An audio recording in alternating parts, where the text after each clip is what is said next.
বাকি এম্পিয়ার কেন কঠিন এম্পিয়ার না এখন মনে করো কারো সকাল হয় 12টা বাজে, কারো হয় সকাল 1টা বাজে, আবার কারো কারো সকাল হয় সকাল 2টা বাজে।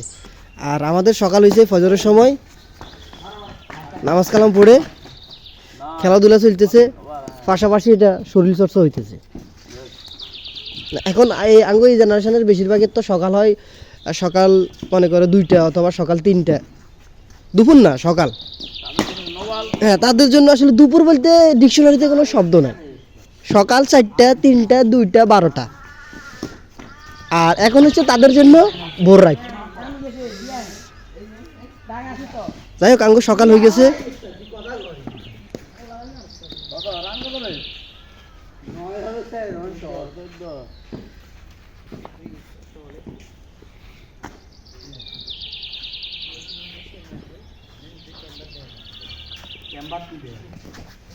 Oh no.